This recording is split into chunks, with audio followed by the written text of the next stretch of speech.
Good morning.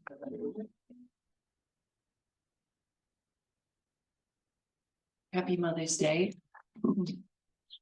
We either are a mother or have a mother.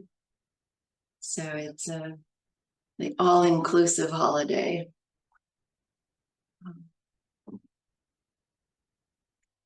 It's really good to be here with you. And, it's such a privilege. I'm just so aware. It's such a privilege to be here, to share this talk. And with you out there in the stratosphere, welcome.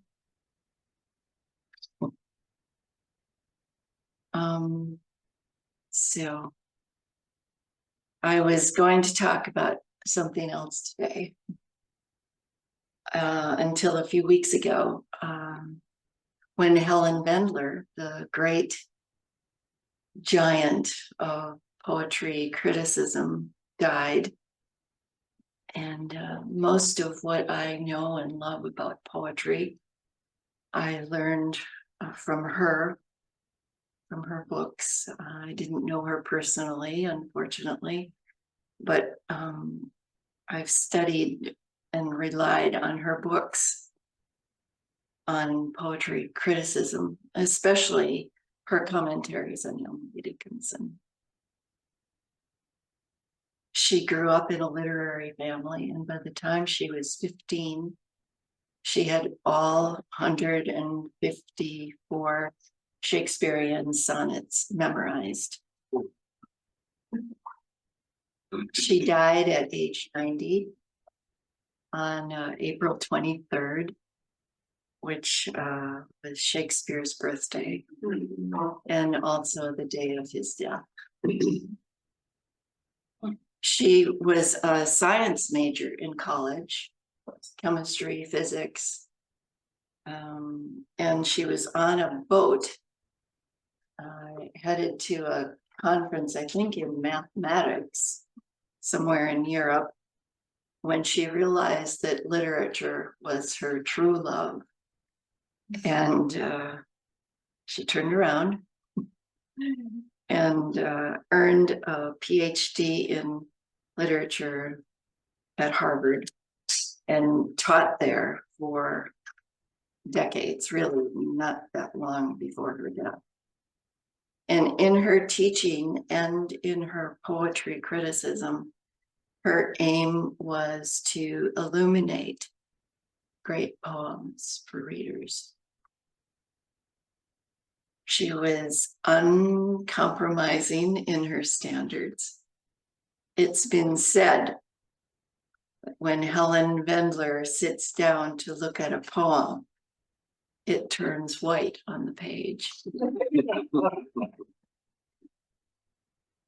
She was not a poet herself, but she had the mind and heart of a poet. So many people have said this. And this is why Seamus Heaney, among other poets, other master poets, gave their poems to her for a last look before publication. She was not a meditator in any formal way that I'm aware of anyway. But to me, to have the heart and mind of a poet means to have the heart and mind of Zazen. Since her death, everything I've read about her, and this includes what I know of her through a friend of mine who had the great fortune to know her for 35 years, they speak of her kindness. And at the end of the talk, I'll say a little more about her. So at the news of her death, I remembered in a fairly recent volume of her essays, she critiqued the work of Ginsberg. And I remembered that she talked about how his Buddhist practice influenced his poetry. and it sometimes worked against creating his best.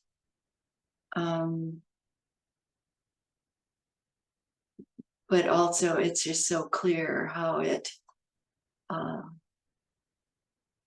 his Buddhism, his practice is infused in the poetry.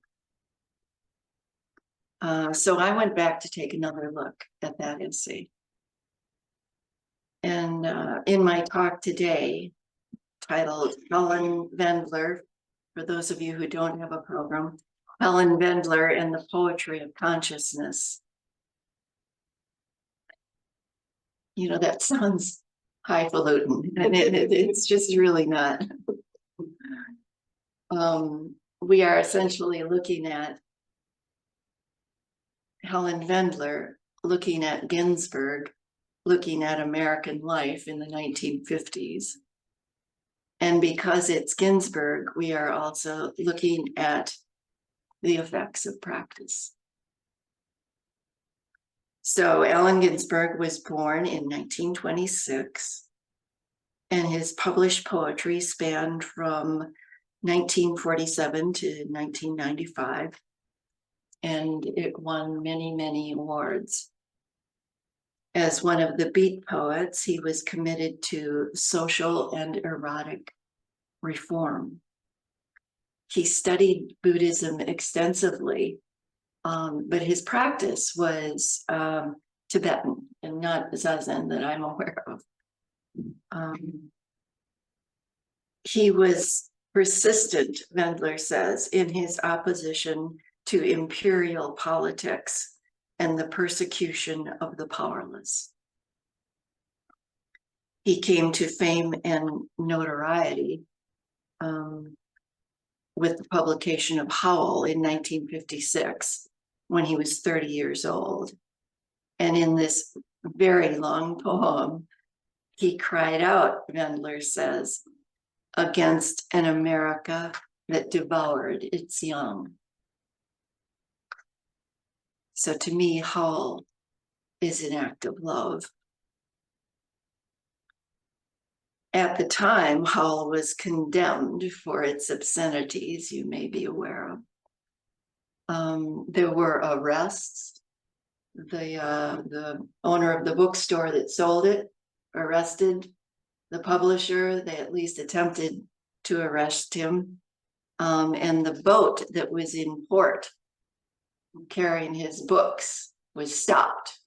But in 1957, a judge reversed all this. I listened to Ginsberg read his poem Howl on YouTube, and I thought, this is a contemporary American Heart Sutra. It's not that he negates everything, as the Heart Sutra reframes early Buddhist teachings, but he sees down into the underbelly of American life. And I think of the mid-1950s in my little idyllic Minnesota town, you know, in the Midwest, and at the same time, Allen Ginsberg, you know, they're blowing up the cosmos with Howl on the West Coast. I'm surprised that we didn't have another Big Bang. But so this is, you know, this is Howl. And then in the final stanza, which he called a footnote, he embraces everything. The last two lines read, and that's what's on the program for those of you without a program. The last two lines: holy forgiveness, mercy, charity, faith, holy, ours, bodies, suffering, magnanimity, holy, the supernatural, extra, brilliant, intelligent kindness of the soul.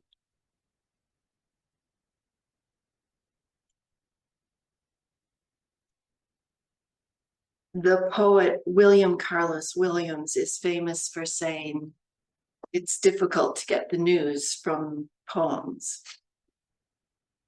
Vendler says that Ginsberg put the news of the day into poetry in a bold, new way. His remarkable poetic power, she says, created poems that were X-rays of American society.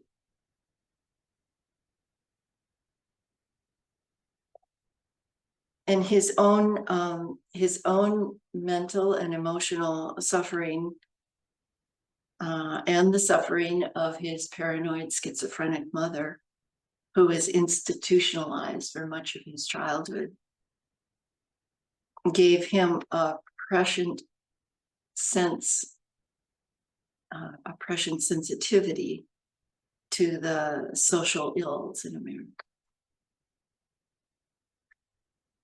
At the same time, his success as a poet was threatened and sometimes undone by his own psychological suffering.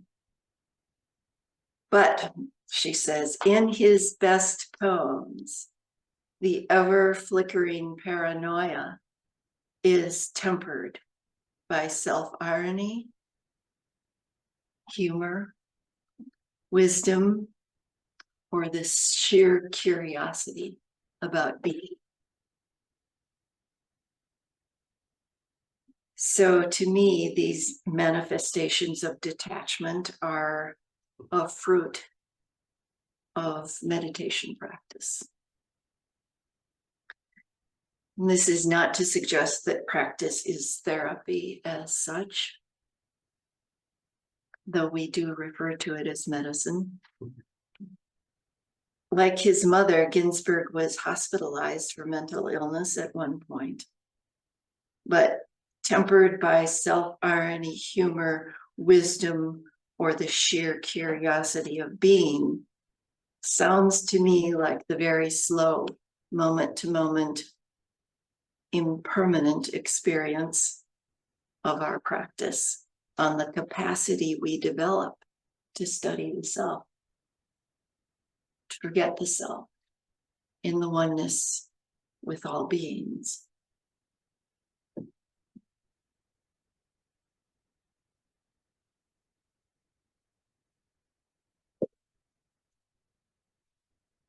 Vendler goes on to say that Buddhist philosophy, or quietism, she calls it, that would turn everything into illusion, is reworked just in time by an eddy of feeling. In other words, in my view, Ginsberg does not spiritually bypass.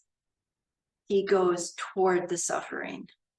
He allows an eddy of feeling, is how she puts it. His mind and his heart open.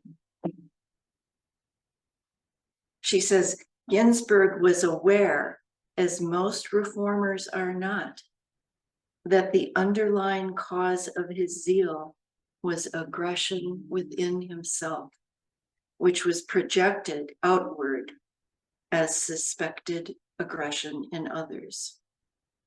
And she continues, aware that the rage and despair in Ginsberg's early poems were as much a product of self-loathing as objective criticism of the world.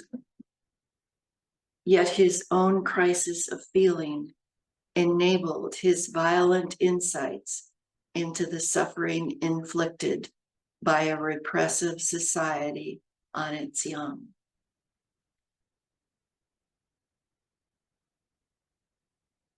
We know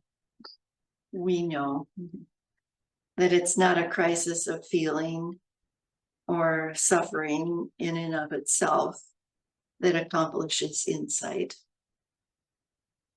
In our practice, we choose to go toward the suffering and let it open and transform us through our body and our breath. So I'm going to read an excerpt of one of Ginsberg's poems in a minute. Taken a while to get to that, but first a word about what Vendler says about the influence of Blake and Whitman on his poetry, even calling Whitman his guru. She says that Blake and Whitman were better poetic models for Ginsberg than the sutras were. And this stopped me at first. I thought, what's she talking about? But I think she credits Blake and Whitman as better models because of the potential inhibiting didacticism that can be the effect of any religious teachings. On this point, she compares Ginsberg with T.S. Eliot. They were both high-strung, she says. Both sought wisdom that could guide and relieve and correct their excessive reactions.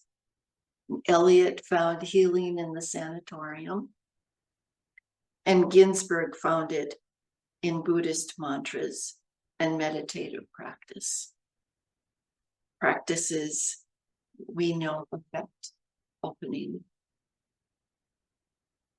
The downside of Buddhism on Ginsberg's lyrics is the same downside that Catholicism had on T.S. Eliot's poems. The tension goes out of the poetry, and didacticism replaces it. We are familiar with that, aren't we? In our own practice on the cushion, when we start trying to force things, shut down something we don't want to see coming up, something we think is unacceptable, something we don't want to feel, or that we don't think is the Zen way to be, and the life goes out of our practice.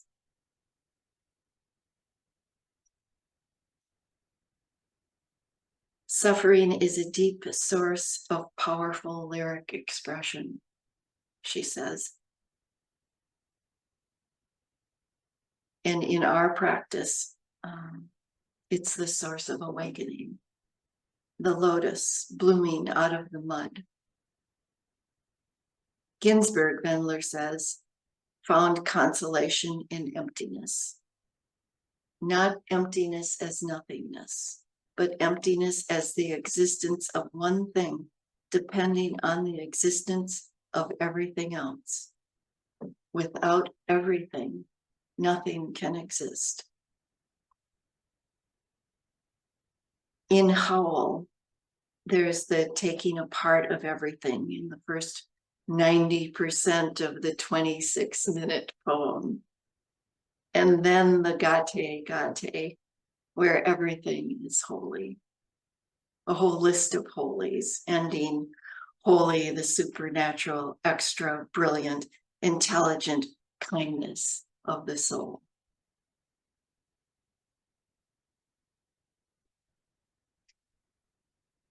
Ultimately, Vendler says that Ginsberg's contribution to the poetic tradition was to widen the area of consciousness. So how? By a detailed immersion in present tense immediacy. So I'm going to read a part of a poem called Manhattan, May Day, Midnight. Manhattan, May Day, midnight. So he goes out to buy a newspaper at midnight, and he sees workmen tracking down a gas leak. He notices the man in the manhole, and the asphalt, and the granite, and the presence of an idling truck. Okay, I can't read like he does. I mean, he reads with such velocity and energy. So I'm just going to try to read it for your benefit so you can hear the poem. Manhattan Day, midnight.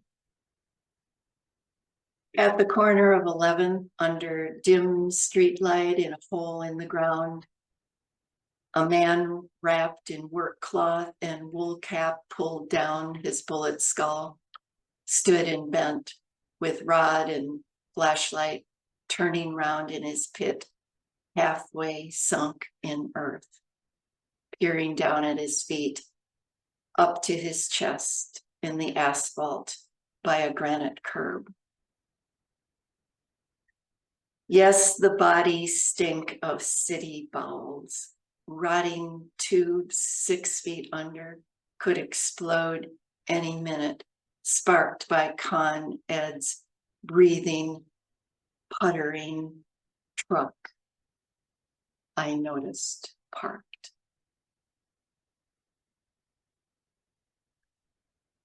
You need to see it on the page as well. So look it up.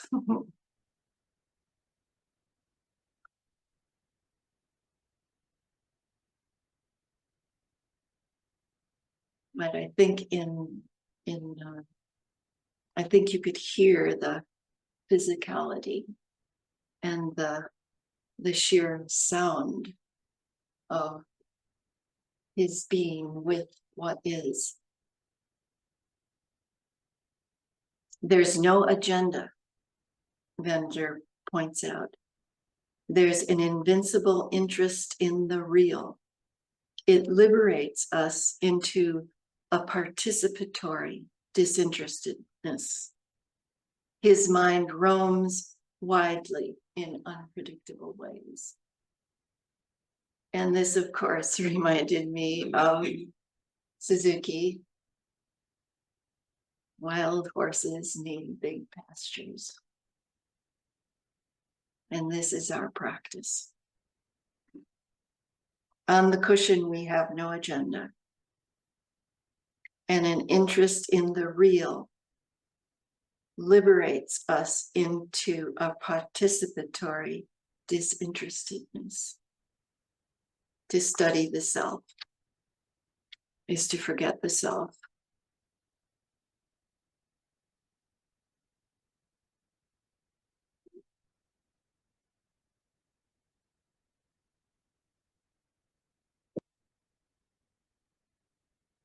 Vendler says one can't widen consciousness in poetry by having it follow a programmed path, as most ideologically committed poetry does.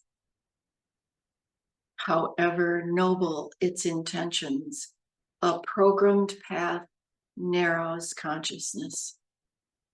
Ginsberg, at his best, is alert, unprogrammed, free. She says that Ginsberg examines the texture of consciousness, planning, remembering, memorizing, grieving. And these to me are occupations we're all familiar with on cushion. Activities of busy mind. Others in literature have explored consciousness, James Joyce, Virginia Woolf, and any number. But Ginsberg, Vendler says, added something new. Shame, humiliation, and comedy. The comedy of consciousness shows up in the poem Personal Ad. We don't have personal ads anymore, do we? Do we?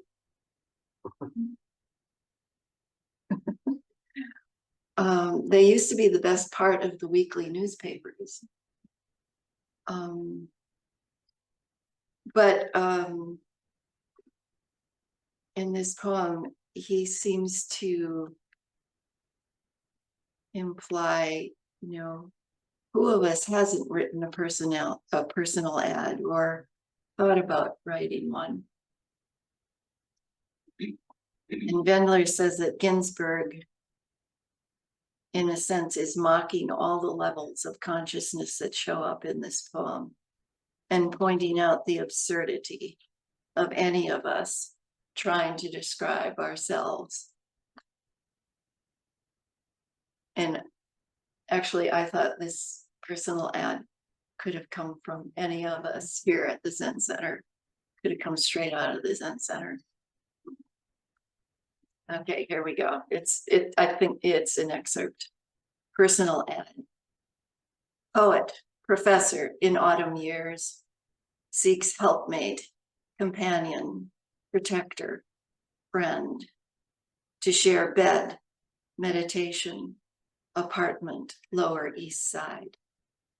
Help inspire mankind, conquer world, anger, and guilt, empowered by Whitman, Blake, Rimbaud, Ma Rainey, and Vivaldi. Find me here in New York, alone, with the alone.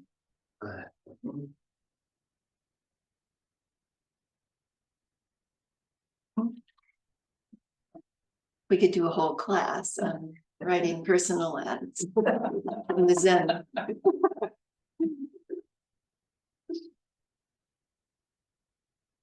Okay, finally, Vendler says, in lyric poetry, one transforms the consciousness of others solely by transforming one's own. Under Ginsberg's spell, one is both more excited and more noticing, more tender and more mocking, as humor bests aggression and curiosity bests xenophobia, the world improves.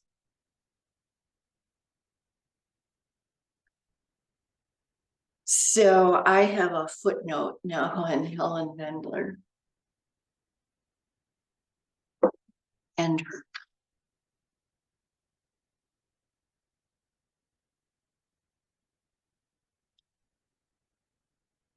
And I hope I can get through this. I might have to have someone else read. Okay, in 2011, Rita Dove was invited to curate poems for the Penguin Anthology of 20th Century American Poetry. And Helen Vendler wrote a negative review, not of Rita Dove or her poetry, but of her selections for this book.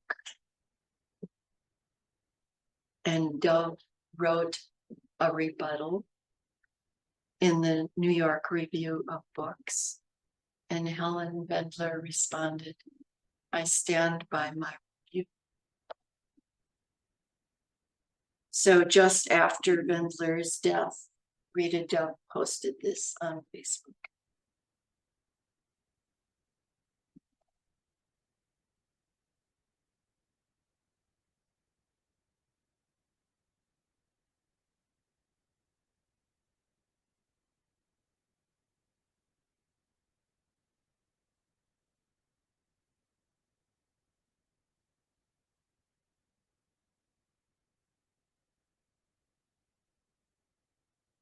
Hours before her death, Helen Vendler sent me an email in which she references her review of my Penguin Anthology of 20th Century American Poetry. Dearest Rita, I'm about to die from cancer, and this note will come to you after my death. It's among the last I will write. I'm sorry for any pain caused you by my review. I hope you will believe that I have never lost faith in you as a lyric poet, and that I have always admired you for your imagination, mythical and literary. I wish we could have continued as friends, but I recognized even while writing the review that might become impossible to you, and regretted it.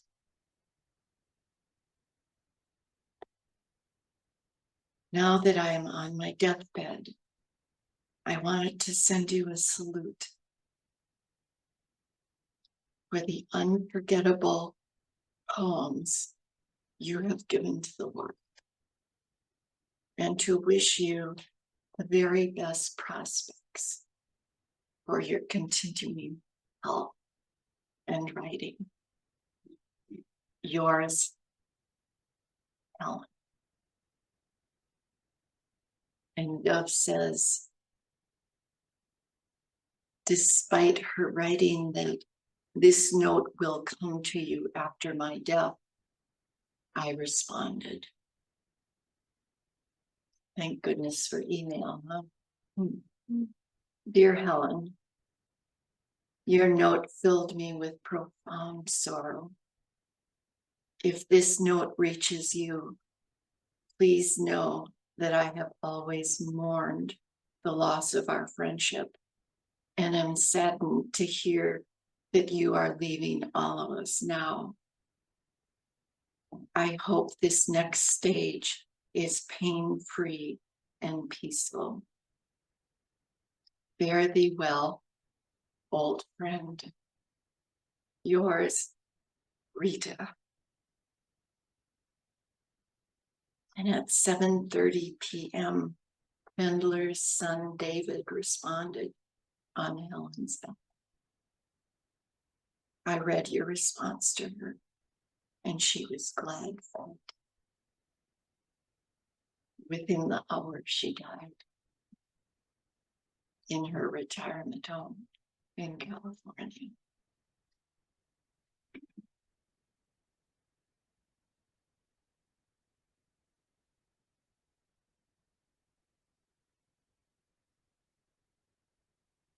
So what kind of time do we have here? Oh, we want to time. If anyone has anything to say.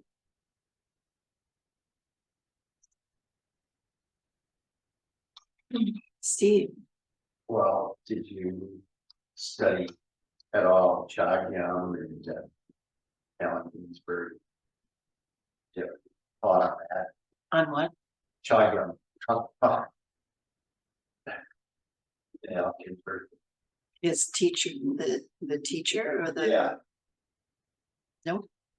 Because there was a time when these beats, I think Ginsberg was one. There was this character. We got into the murder at Columbia. And it kind of had a real noir, seamy side to it. And there was this, so they did actually not just, there's compassion out of the move, and then there's actually,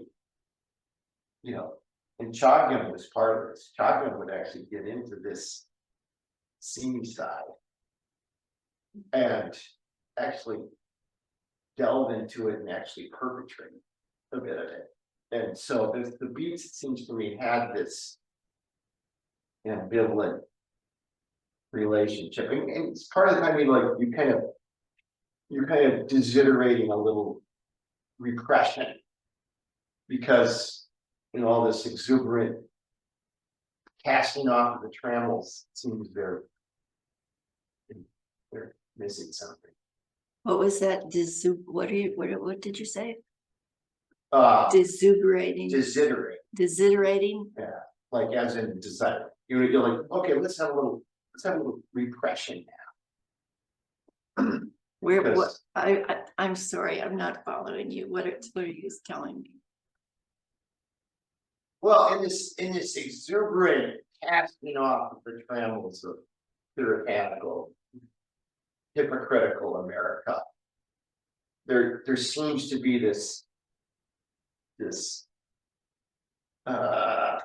sort of this rock and roll suicide type of encounter with darker energies. Yes, both sides of the moon. And there seems to be somehow a flaw. I mean, if I were going to say, there seems to be this, and that to me is a little binary, you know, this sort of this bipolarization of the repressed, and then the purely repressed and the purely unrepressed. And the purely unrepressed occasionally don't seem to understand that they're missing dimensions of the whole non-yards.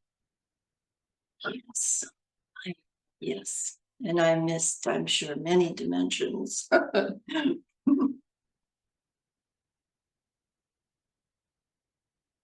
like to talk. Thanks, Steve.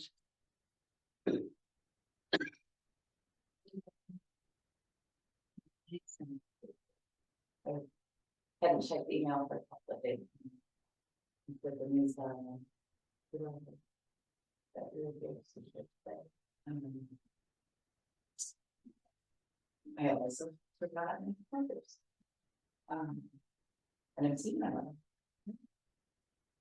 But we kind of did something halfway between her birthday and today. Spiritual nature was spent. We do sometimes we travel around for plans and it's vacation. We spend a lot of time being quiet with each other.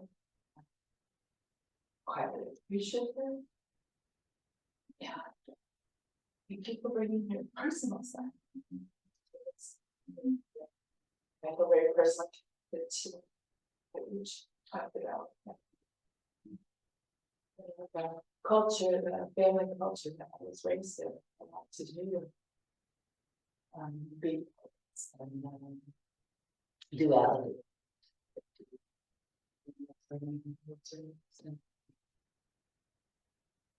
She got to learn how to really dance. She's talked about me. She's introduced me to the little child. She loves poetry and she loves power.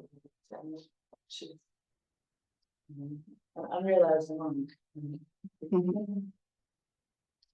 The change I just feel very developed.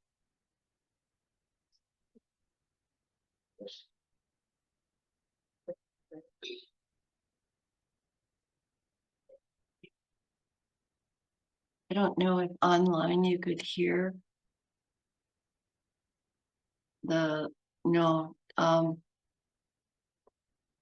she was sharing about her experience with her mother, visiting her mother around, the Mother's Day celebration, and her mother being a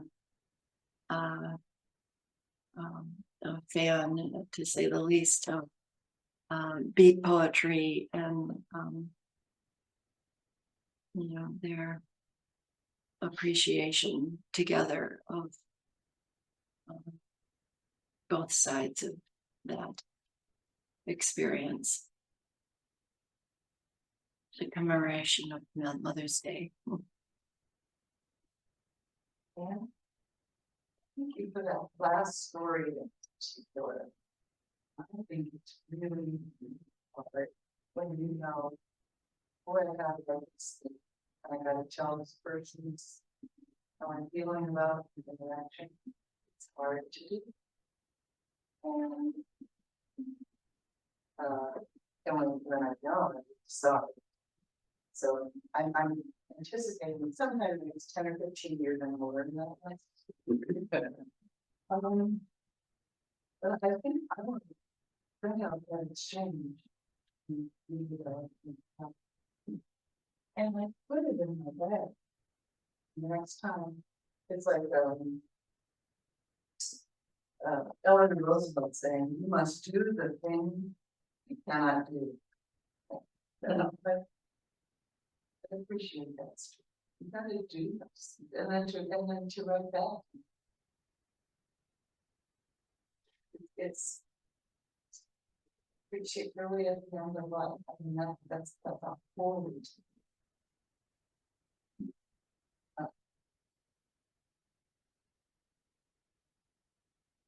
In the moment, it's not.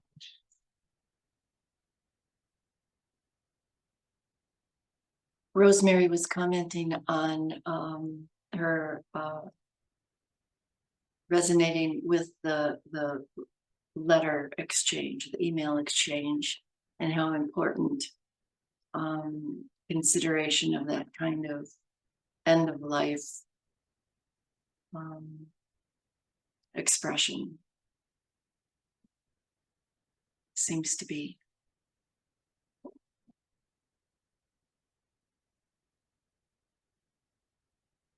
And I just wanted to thank you for your talk and just made me think about so many things. First of all, that repressive era growing up in the 1950s. It's very destructive in my mother's life, coming from the time of her life during the war, when she was so active and felt so viable. So coming into this form that was established for women in the 1950s, being the mother, staying home with the children, and not working, you know, and how, as my mother was a repressed artist, I think. So she even felt that she was denied the right to a form of expression, and that she was not good enough, you know, if she tried to express herself that way. So there were like these predetermined evaluations of how expression, creative expression should look.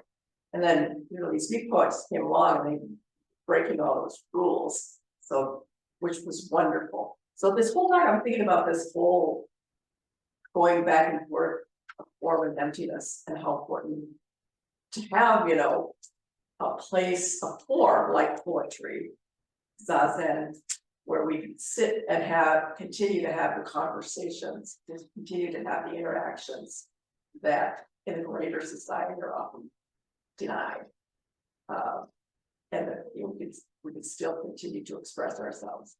So, you know, I'm going to go back and read Ginsberg again. I haven't thought about it in a long time, but I really thank you for your time. Just bringing that this whole last conversation between Rita and Helen is beautiful. Now, just we can disagree, but we can agree to disagree and still have a relationship. Yes. Yeah, I was struck by, I just have to kind of go on with some of these comments. I was struck by that last bit that you did as well. And I think one of the things that really kind of resonated with me was that, interestingly enough, both of these women were filled with deep regret about something that they had failed to do in terms of reconnecting, giving, or, you know, coming back together. So in the 11th hour, if you will, you know, they reconcile. But I was just struck by that because, you know, to Rosemary's point, you know, we can do the things that are hard. Anyone can do that. I had that experience too, of not reaching out to women that I might have had disagreements with, not reaching out to them. Deep regret, you know, not having that conversation. That were formative and beautiful.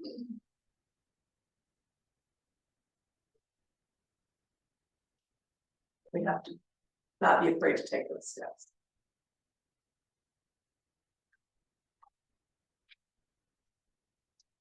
So there were comments about acknowledging the a lot of the repression in the 1950s era, and the suffering from that repression, and also more comments about the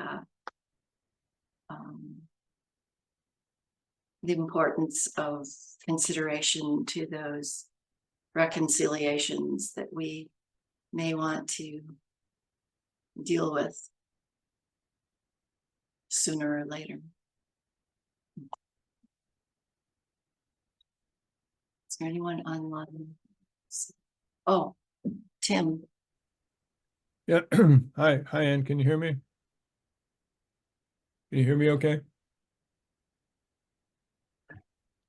Sorry, Tim, could you repeat? Yeah, can you hear me now? Yeah. Yeah. So thanks for your talk. The lilacs are blooming here, and I always think of Whitman's when last the lilacs on the dooryard bloomed. You know, his ode to the assassination of Lincoln. And it sort of helped me connect the dots with your talk. I hadn't realized you know, Whitman must have been on to the Bhagavad Gita or something. You know, he has a kind of Eastern take on you know, the stream of consciousness stuff. And I just wondered, you know, I started to feel that Whitman had this tremendous influence on the whole beat movement. I'd once heard Ginsberg referred to as the great grandson of Walt Whitman. So how do you think, I mean, Ginsberg's father was a respected sort of conventional poet. What do you think about the influence of Whitman on Ginsberg and how he translated that to the whole beat movement?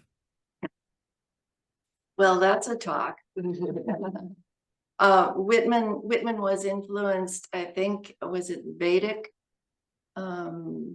Hindu, he had studied but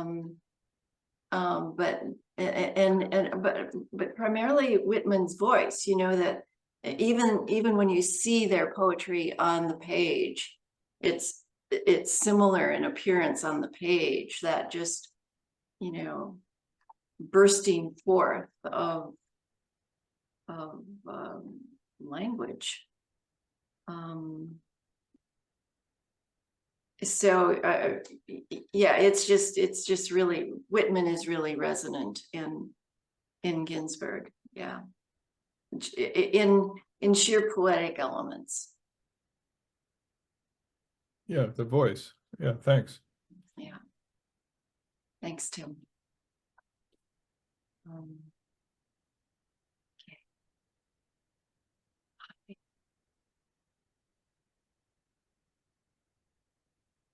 Anybody else? Thank you so much for your very lovely talk. It's very obvious your love for poetry. And Emily and Helen, it's very obvious in the eloquent words that you used. Would you share more about how you incorporate poetry and the reading of poetry in your own practice? How we can do that ourselves as well? How do I do that? How do I do that?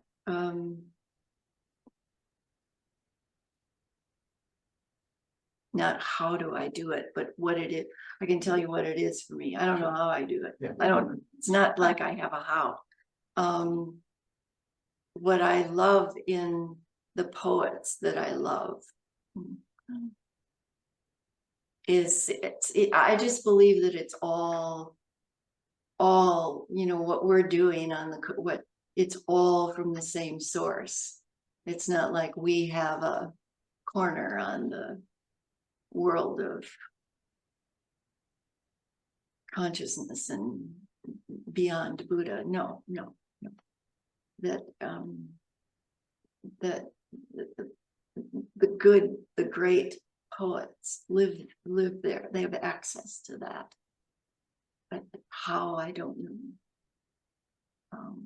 But I am so enriched and affirmed. My practice is affirmed in reading some of these poets, and I see it and feel it, I experience it in their poetry. Emily Dickinson, Wallace Stevens, A.R. Emmons, you know, any number of a few select. Thank you.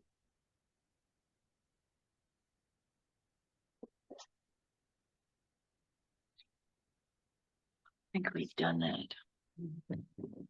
Okay. Thank you very much.